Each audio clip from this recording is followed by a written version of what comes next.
ذمے اس انسان کے گناہ ڈال دیے جائیں۔ 5 چیزیں ہو گئی۔ نمبر 6، شراب پینا، یہ بھی بہت بڑا گناہ ہے۔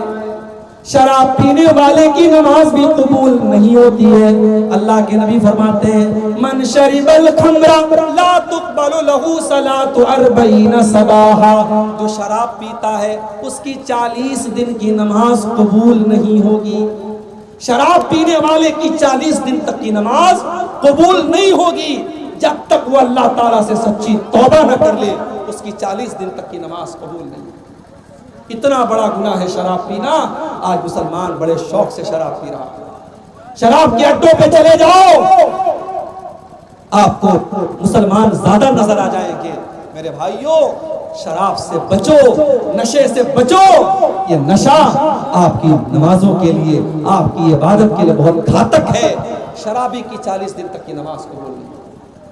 اور جب انسان شراب پیتا ہے، جب نشے کی حالت میں ہوتا ہے، وہ اپنی ماں کو ماں نہیں سمجھتا، اپنی بہن کو بہن نہیں سمجھتا، وہ اپنی ماں کے ساتھ کیا کر دے، بہن کے ساتھ کیا کر دے، کوئی گارنٹی نہیں ہے۔ اسی لیے حضرت عثمان غنی کہتے ہیں کہ الخمر ام الخبائث، شراب تمام گندگیوں کی جڑ ہے، تمام برائیوں کی ماں ہے، اس لیے شراب سے تو یہ 6ٹھی چیز ہے کہ ہم شراب سے بچیں۔ 7ویں چیز، ہماری نیکیوں کو نشٹ کر دینے والی، ہماری نیکیوں کو برباد کر دینے والی، ہماری نیکیوں کو ختم کر دینے والی 7ویں چیز، بیوی کا شوہر کا حق ادا نہ کرنا۔ شادی ہو گئی، اب بیوی شوہر کا حق ادا نہیں کر رہی ہے، اس کا انجام کیا ہوگا؟ آئیے میں حدیث آپ کو سنا دیتا ہوں۔ اللہ کے نبی فرماتے ہیں ثلاثۃ لا يقبل اللہ صلاتهم، 3 لوگ ایسے ہیں جن کی نماز اللہ تعالیٰ قبول نہیں کرتا ہے۔ ان کی نماز ان کے سر کے اوپر نہیں جاتی ہے، اللہ تعالیٰ کیا ان کی نماز نہیں جاتی ہے، ان کی نماز نیچے ہی رہ جاتی ہے، آسمان پر نہیں جاتی ہے۔ 3 ایسے بد نصیب لوگ ہیں۔ نمبر 1، رجل اما القوم وهم له کارہون، ایک وہ انسان جو نماز پڑھا رہا ہے جبکہ لوگ اس کو امام بنانا نہیں چاہتے، لوگ اس کی امامت کو پسند نہیں کرتے، زبردستی امام بنا ہوا ہے۔ بہت ساری جگہوں پر ایسا ہے، لوگ ناپسند کرتے ہیں اس کی کسی حرکت کی وجہ سے، لیکن وہ زبردستی 5 ٹائم کی نماز پڑھا رہا ہے، زبردستی امام بنا ہوا ہے۔ اللہ کے نبی فرماتے ہیں جو زبردستی لوگوں کا امام بن جائے، قیامت کے دن اس کی نماز اللہ کے قبول نہیں۔ نمبر 2، وَرَجُلٌ صَلَّى عَلَى جَنَازَةٍ وَلَمْ يُؤْمَرْ، جو کسی کی جنازے کی نماز پڑھا دے جبکہ اس سے کہا نہیں گیا تھا، کسی اور سے کہا گیا تھا، یہ زبردستی آگے بڑھ کر کے جنازہ پڑھا رہا ہے۔ جنازے کی نماز بغیر اجازت پڑھانے والا، اس کے لیے بھی اللہ کے نبی فرماتے ہیں اس کی نماز اللہ تعالیٰ کے قبول نہیں ہوتی۔ اور نمبر 3، وَامْرَاتٌ دَعَاهَا زَوْجُهَا، اور وہ عورت جس کا شوہر اس کو بستر پر بلا رہا ہے، جس کا شوہر اپنا حق ادا کرنے کے لیے اس کو بلا رہا ہے، فَأَبَتْ، اور وہ انکار کر رہی ہے۔ یہ بہت بڑی بات ہے۔ بیوی کا حق ہے کہ وہ شوہر کی بات مانے، اور شوہر کا حق ہے کہ وہ بیوی کا حق ادا کرے۔ اگر بیوی شوہر کا حق ادا نہیں کرتی ہے، نماز پڑھتی رہے، روزہ رکھتی رہے، حج کرتی رہے، اللہ تعالیٰ کیا وہ جنتی نہیں بن سکتی جب تک وہ شوہر کا حق ادا نہ کرے۔ اسی لیے جب ایک عورت اللہ کے نبی کے پاس آتی ہے، اللہ کے نبی پوچھتے ازاد زوج انتی، کیا تم شادی شدہ ہو؟ ہاں اللہ کے نبی میں شادی شدہ ہوں۔ آپ نے فرمایا کہ تم اپنے شوہر کے ساتھ کیسا سلوک کرتی ہو؟ کہتی ہے اللہ کے نبی میں اپنے شوہر کے ساتھ بہت اچھا سلوک کرتی ہوں، میں خوش رکھتی ہوں اس کو۔ آپ نے فرمایا کان کھول کر کے سن لو، انما ہوا جنتک و نارک، تمہارا شوہر تمہاری جنت ہے اور تمہارا شوہر تمہاری جہنم بھی ہے۔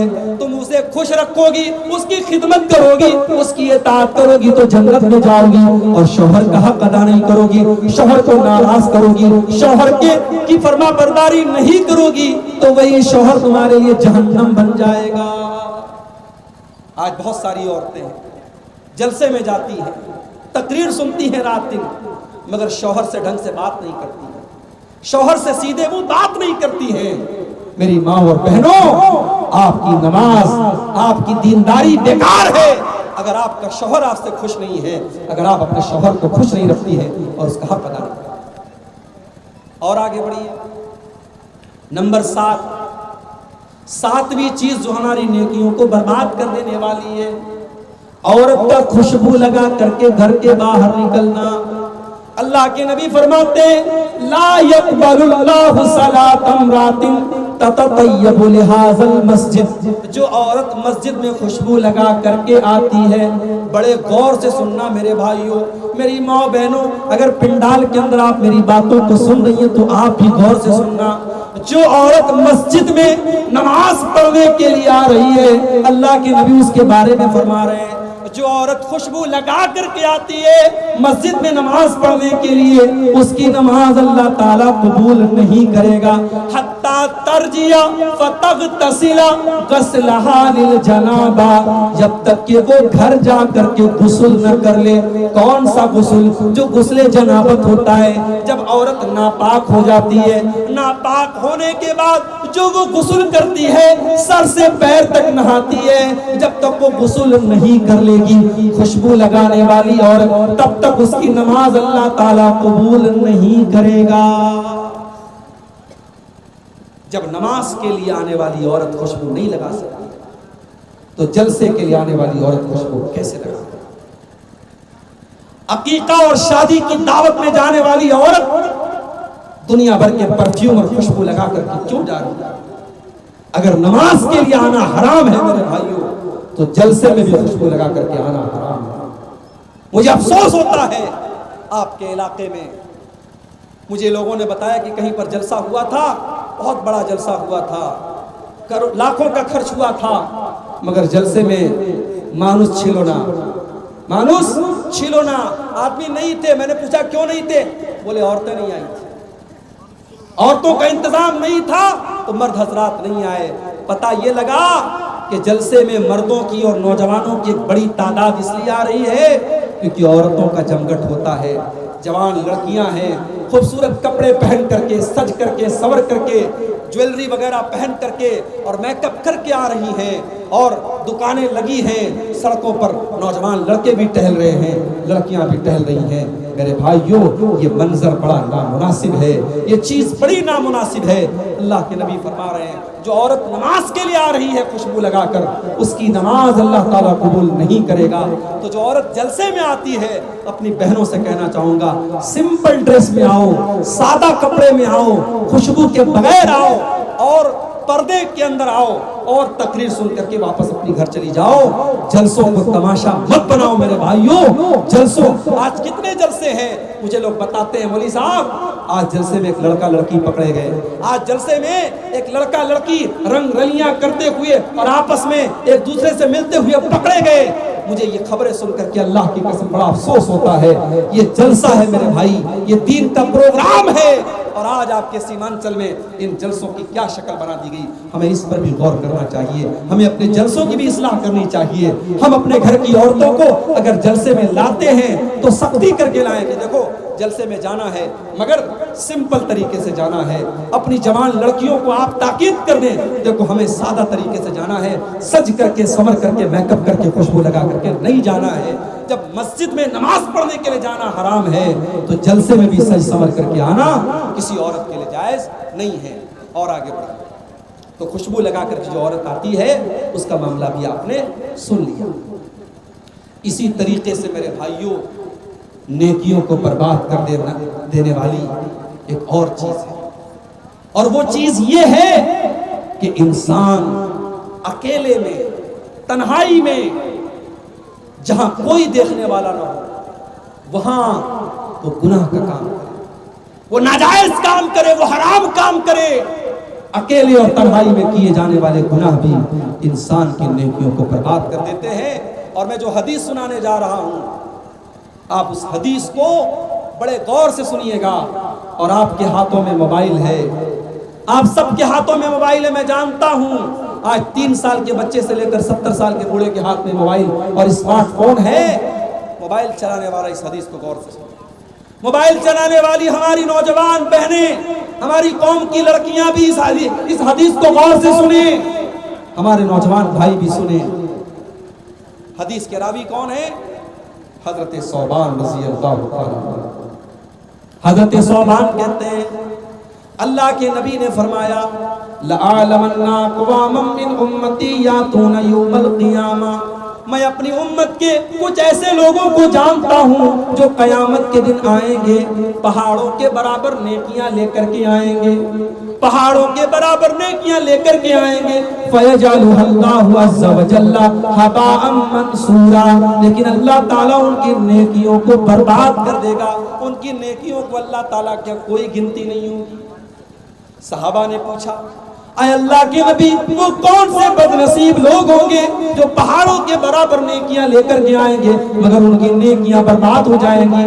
آپ نے فرمایا او لوگوں وہ تمہارے بھائی ہوں گے، وہ تمہارے ہی جیسے لوگ ہوں گے، بس ایک بات کی کمی ہوگی، وہ نماز بھی پڑھیں گے، وہ راتوں کو عبادت بھی کریں گے، وَلَكِنَّهُمْ إِذَا خَلَوْا بِمَحَارِمِ اللَّهِ انْتَهَكُوهَا، بس ایک بات کی کمی ہوگی، بس ایک بات کی کمی ہوگی، جب وہ اکیلے میں ہوں گے، جب وہ تنہائی میں ہوں گے، وہ اپنے ماں باپ کو حرام کام کریں گے، وہ ناجائز کام کریں گے، وہ اللہ کو ناراض کرنے والے کام کریں گے، وہ پبلک کے سامنے تو نہیں کریں گے، وہ ماں باپ کے سامنے تو نہیں کریں گے، لیکن جب بند کمرہ ہوگا، بیڈ روم میں اکیلے سو رہے ہیں اور ہاتھ میں موبائل کی اسکرین ہے، اب موبائل کے اوپر وہ کیا دیکھ رہے ہیں یہ وہ جانتے ہیں، موبائل جانتا ہے اور اللہ جانتا ہے۔ وَلَكِنَّهُمْ إِذَا خَلَوْا بِمَحَارِمِ اللَّهِ انْتَهَكُوهَا، ان کی تنہائی گناہوں سے بھری ہوئی۔ کتنے علماء ہیں، کتنے قرآن کے